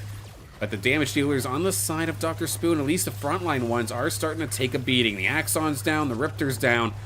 The dash is being focused by the Fury, so it's going to get extremely low. It is going to end up going down as well. So now it's going to be bunker on bunker, and there is the Crunk right in the face of Dr. Spoon. Dr. Spoon did have a perfect game going, but Hector might have finally found the answer to be able to crack on through, as they will end up shutting this one down. The Ador with the consistent healing for the long-range units. Keeping that Crunk alive was definitely a big pickup there. Nice win there for Hector. With that loss with that win against Dr. Spoon, that knocks them down a peg, which now means that Stinky Pinky is the leader of this lobby. We'll roll with Hector one more time here in this one. I've got 2 wins in a row. I'll switch after 3. Nobody is getting eliminated as of this moment. And we do actually see Bloom kind of coming into fruition here. It's a Bloom Invoker composition coming out here for for Nefri. But there is not enough Invoker to actually proc it online, so it's really just trying to get Bloom online. The composite chip onto the Karadulo is quite interesting to maybe keep that thing alive some additional heals and additional Omega power. Make those thorns hit a little bit more. But I'll also be paying attention to here this Lura or Lura, and it potentially find a sweet spot to do some damage. We'll have to see. It's currently being focused down, or it was being focused down. The Fury is now on to the Riptorus, which does end up going down. So the Bloom, it's keeping the Kiradulo alive. And to be honest, that and the Lura are doing some decent work, but it's just all being healed away. You've got that Empath Ranger, you've got the Ador, you've got the Archos. Just all of that damage is coming out in small bursts with big gaps, and nobody's low enough when those bursts truly come through. So it gives Hector's team just so much time to be able to heal away any of the damage that was taken. So Nefri going to take another shot here. Hector is going to end up going down, but we do have Hector up against Stinky Pinky. Let's switch this one around. Stinky Pinky in the green, Hector in the red. Let's see how this one ends up going. Hector does have one of those synchronizing pulse reactors onto the Fury. It's a good spot to put it, so I do like that. But we do also have a ramp fight here. And 4 dust coming out here from Stinky Pinky. What a comp. Okay, we got Templar, we got some rogues, empaths. We got a little bit of everything, but what we mainly have is dust. Let's see how this goes. Where does the ramp fight land? It is right in the middle. Let's get a good angle on this one, because this could be explosive to the skies right after the blinds. Big damage coming on through, but is there enough time to heal potentially? We'll have to see. One more cast from ramp fight, and the second cast, that's going to do it. It'll absolutely tear on through. I mean, Fury, it's got a bunch of Illuvials right on top of it, but it's constantly being blinded. It almost had the opportunity to fire away, but it won't this time. Stinky Pinky gonna end up taking the win there. Hector right around the corner from finding that 8 nature as well, but we'll keep riding with Stinky Pinky for the time being. None of our players are going to be close to being eliminated as of yet. Nefri and Dr. Spoon might have taken the most heat, but they've also got some of the most credits in the tank, so they're sitting quite nice, over 70 each one. And then Stinky Pinky as well, looking quite nice. Stinky Pinky looks like they're playing a bot, so let's see, is there anybody playing each other? It does look like Sanya and Dr. Spoon gonna be going at it. Let's take a look at this one. Spoon does have the Alfie now online here with a Steam Invoker kind of style, and they do happen to have both, so far so good here for Dr. Spoon. But we do have that Relentless Floor Links. It's doing a good amount of work. But look at the rake here for Dr. Spoon as well. With all these composite chips coming on through, they've capitalized and actually turned that rake into a Invoker. That is incredible. Considering that rake does come out and cast pretty frequently, that does make it very, very scary for anybody on the receiving end. My goodness, getting additional Omega power, I think based off of energy cost. Let me get a better understanding. You'd think as somebody who plays a lot of Invoker, I'd have this down by now, but I sometimes still don't. But on Omega, Invokers grant Invokers a percentage of the caster's energy cost as Omega power. So yeah, every single time that rake is casting, it's giving Invokers additional Omega power. Every single time the Ranger casts now, it's giving the rake Omega power. And then once this Alfie evolves into Sinolf, that will be another Invoker to potentially just pump more Omega power into that rake. Which, while the rake might like more attack damage compared to Omega power, I'm sure it's not going to complain about getting Omega power. It's still going to be effective one way or another. That Wraith Strike is going to be absolutely devastating. Dr. Spoon does get the Furiox here, so another nice evolution coming on through. Hector very, very low on credits. We do see Hector and Dr. Spoon both kind of chasing the Furioxes as of right now. So a little bit of a roadblock there. Sinolf is now online for Dr. Spoon, so that is 4 Scion, 3 Invoker. Coming out up against the lobby leader currently. This is going to be Stinky Pinky, who has hit the 6 air. Now, while that does affect the rake in terms of auto attacks, does that affect Omegas? I do not think it does. But a good shot coming out here from that Sinolf right through the ramp fight. And that is a critical takedown coming out here from the team of Dr. Spoon. Sinolf finding its shots and making it count. Here comes the rake for the finishing blow as well. Dr. Spoon, they're not first in this lobby right now, but I feel like they're going to be on pace to be, with some fantastic team building to take what they've got and get the synergies, get the composite chip, and make sure you use it when it counts. To just make an absolute devastating team. So we've lost our bots. Now it's just a matter of our players here. Where we're seeing Sanya starting to take some hits. The constant spending and constant, like, constantly being behind in terms of economy is definitely hurting them a little bit, if I do say so myself. But this is definitely a playstyle thing. Over the 2 days that I've done these casts over the last week, this seems to be the way that Sanya plays. It's like, I just don't care about economy. I want to build the best team that I can as fast as possible, even if that means that I'm low level. So, I mean, I respect the hell out of them for trying. And for the most part, it's been effective, but you could definitely see this is where things start to stagnate a little bit. Now, let's see Dr. Spoon one more time here. They have successfully scooped up 8 water. Maxed out there as well, so it's even more Omega power that's going to be coming through every single one of these water units on every single cast. So this team is just going to absolutely nuke everything on what feels like every single Omega. Big damage coming out here from the Rake, the Sinoff. You even have a Squiz now online. Oh, that poor Adorito. It wasn't long for this world. It just got completely popped. And Nefri took a big hit. That's going to put them down to within kill shot. But same thing here with Sanya. Both of them down below 15.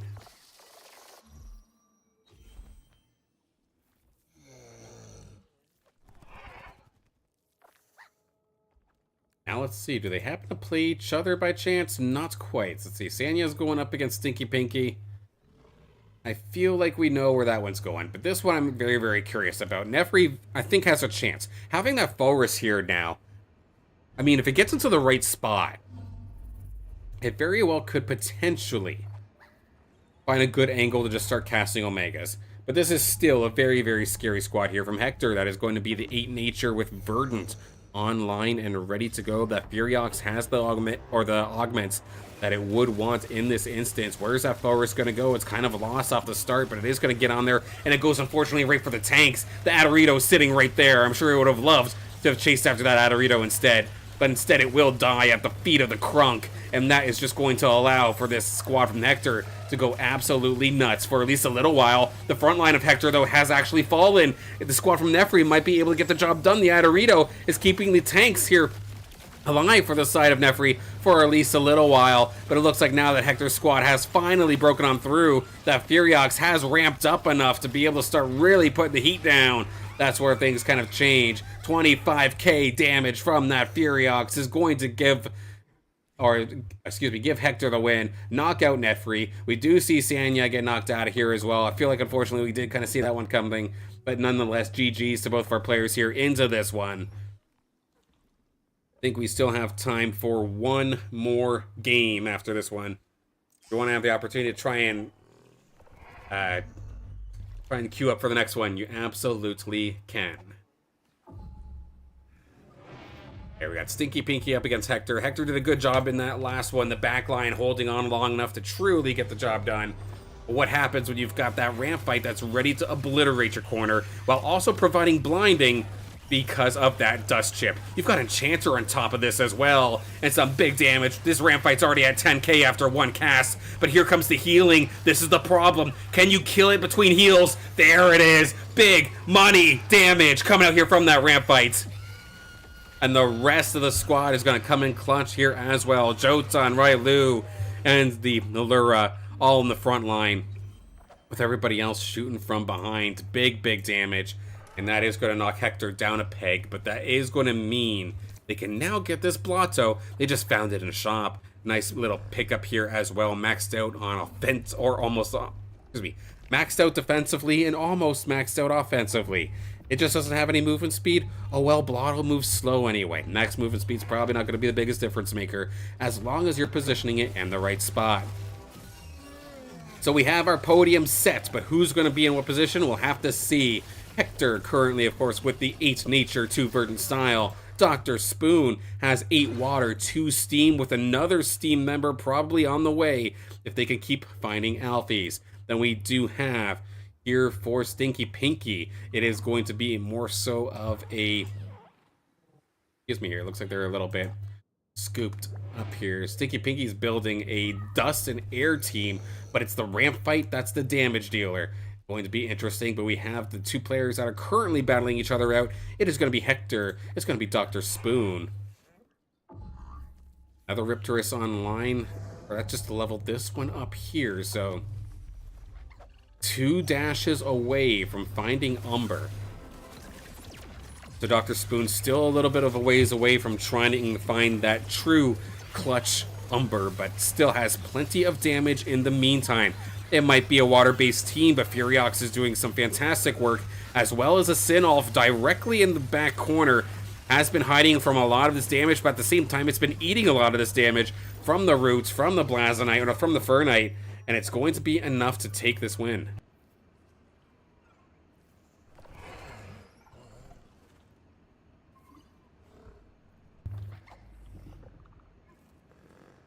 And then I am actually wrong here. I'm not used to this time slap, but we're actually within 10 minutes of the stream ending. So let's actually turn that off for now. There won't be another game after this one. This was the last one. Do apologize. Kinda got lost in the sauce in terms of our time here today. But we're still gonna finish things out strong here. Let's see with our final battle. Or I say final battle, it could potentially be final battle. Hector down to 2 HP, but a final level up to get one more Alluvial on the field. Getting a second Forest on the field, actually, up against Stinky Pinky. Let's see how this goes, but that's a lot of auto attacks up against an all-air and dust team. Ramp fight to the skies. It did some decent damage, but it all got healed up pretty nicely. Good absorb on the first one. The second one, not so much, though. After the Mammoth shunts that Blotto away, it is now allowing for everybody to get to the juicy insides of this corner composition. And the ramp fight with the cherry on top for the final shot. All these Enchanter procs as well means that we have Dr. Spoon up against Stinky Pinky. Our last two have ascended for some heads-up Alluvium.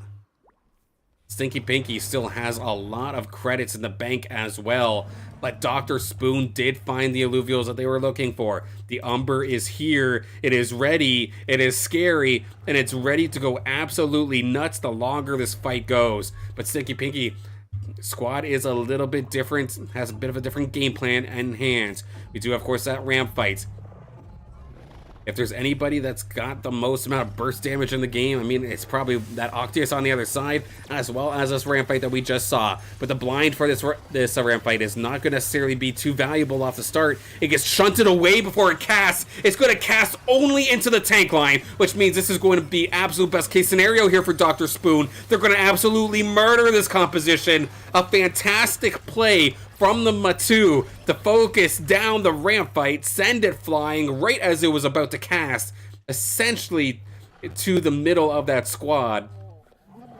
So that first Omega did absolutely nothing from the ramp fight, and with Stinky Pinky kind of relying on that ramp fight for some burst damage, it is going to be troublesome. We do see fully evolved Mamu coming on through, but this is for Stinky Pinky, actually. So Dr. Spoon's going to be stuck with the Mill Stage Evolution, but both players, they're basically broken. I'm not sure what you would go for here for the side of Stinky Pinky. You would have to try and be Phosphorus, but at the same time, don't necessarily have enough to try and get there. Let's see how this one goes. 3 Steam available now that Dual F is here, and it's got all the augments it could possibly want, while also essentially supporting an Umber. This is scary. Ramp fight got shunted all the way into the corner, and it's going up against the Umber, but the Umber is healing everything immediately. This looks unstoppable. Dr. Spoon, rightfully so, is going to slaughter this one. Beautiful game. GG's.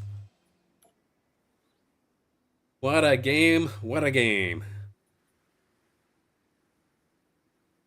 And that's what I like. We see some players that tend to play 1 or 2 kind of compositions and people get frustrated. Oh, they're a one-trick pony.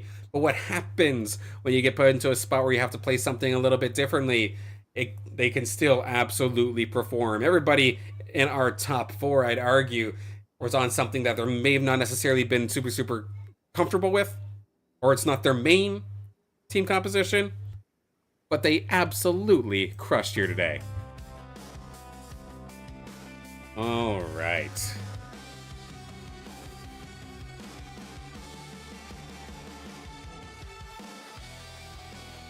Well, GG's, everybody. I hope you had a fantastic time. Very nice commentary. All that passion gives me more... that means a lot. Thank you so much, Dr. Spoon, and great games today. I'm very, very thankful. Definitely means a lot. That's the idea. That my job, if I can't be...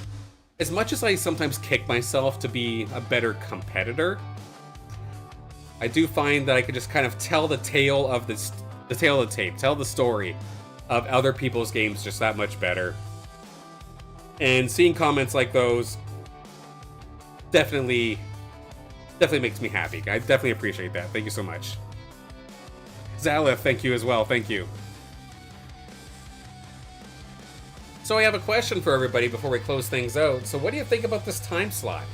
It's 3:30 for me. It's right as the kids are coming home from school. I pick them up, kind of get whatever prep I can do prior, before going to get them when an opportunity arises. If I'm stuck working, sometimes it's a little bit rushed.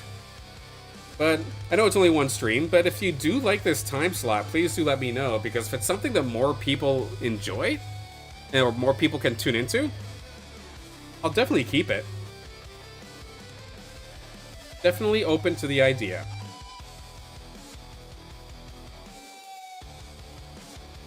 But with that, that is going to be the final game here. I'm just going to be kind of chilling for the next couple of minutes before shutting things down.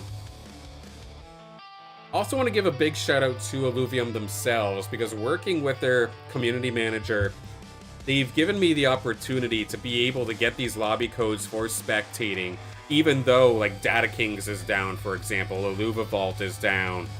I can still get these codes and just keep casting with everybody and keep the show going, even during these heavy maintenance and heavy download times.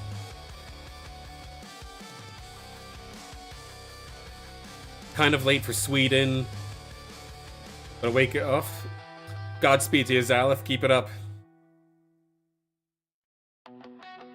Hope you're still able to find a little bit of enjoyment after continuing to, of course, be a father. I know personally, it's a handful. Being able to keep doing what you enjoy and keep doing the kind of work and putting the passion into it while the kids are still here. I know I personally am trying my best, so may not necessarily know you personally, but you're doing a good job. Not enough fathers hear that. You're doing a good job. Keep it up. It's a good slot, you feel like? Alright. Definitely keep that in mind.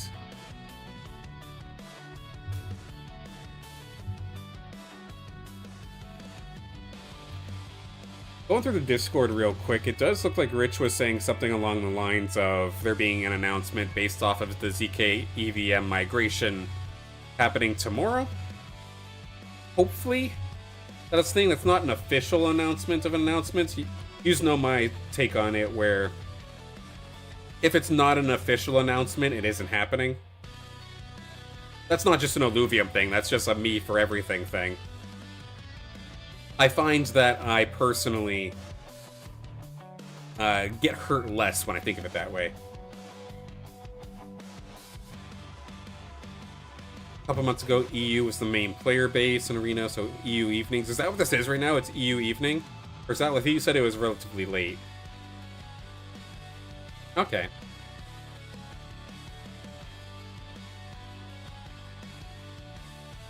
Yeah, because I know I'm not in primetime North America, but I agree. I feel like majority of my audience, or at least live streams, is majority of the time EU.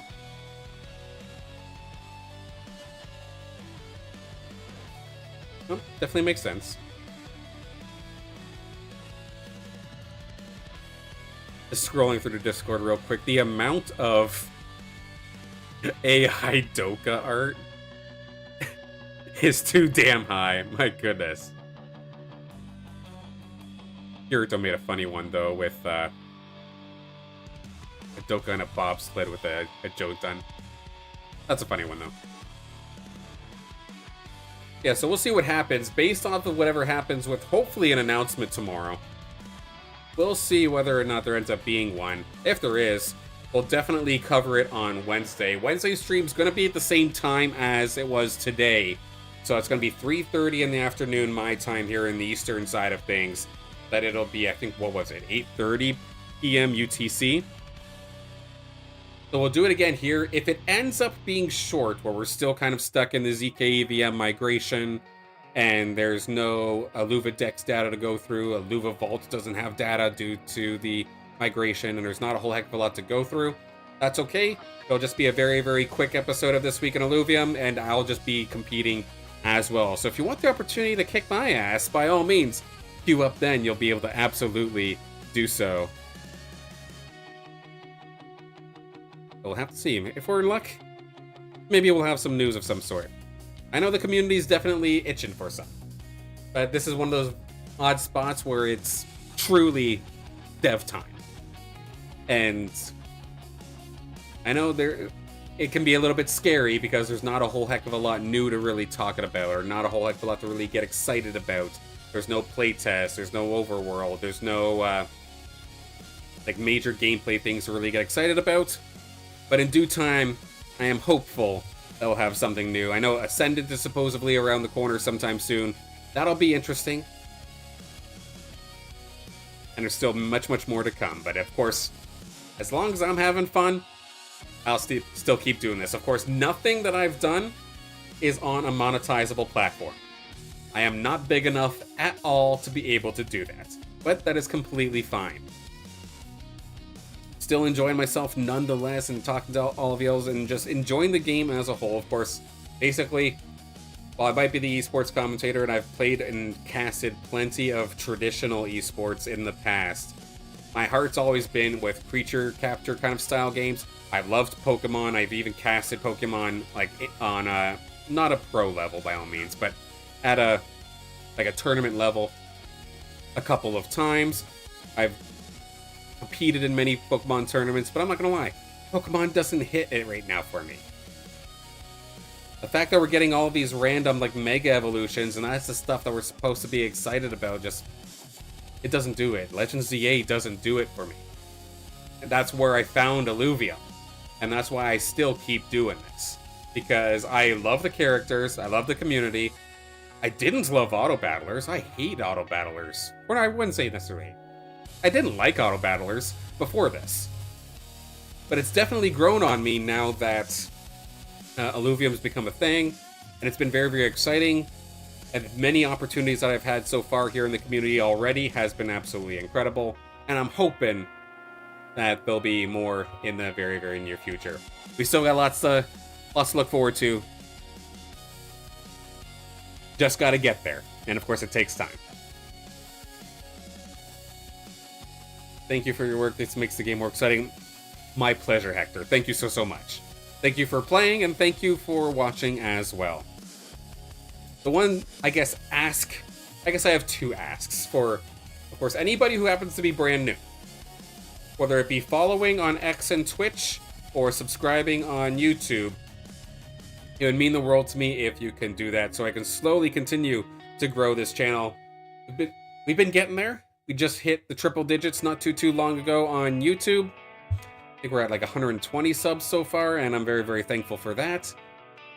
And then my only other ask is if you do wish to send some sort of thank you to me, in like a monetary way, the one way that I have currently right now is that I do have a referral code in the Illuvium store. I don't think you could access it right now, however, due to the ZK EVM migration. But when the time comes and you're fueling up for your next adventure, if you do use code SILEN in your referral code box, it will potentially send me a small kickback as a thank you. And that would mean the world. Of course, not mandatory. Use whichever creator that you would absolutely love. Make sure that they are getting a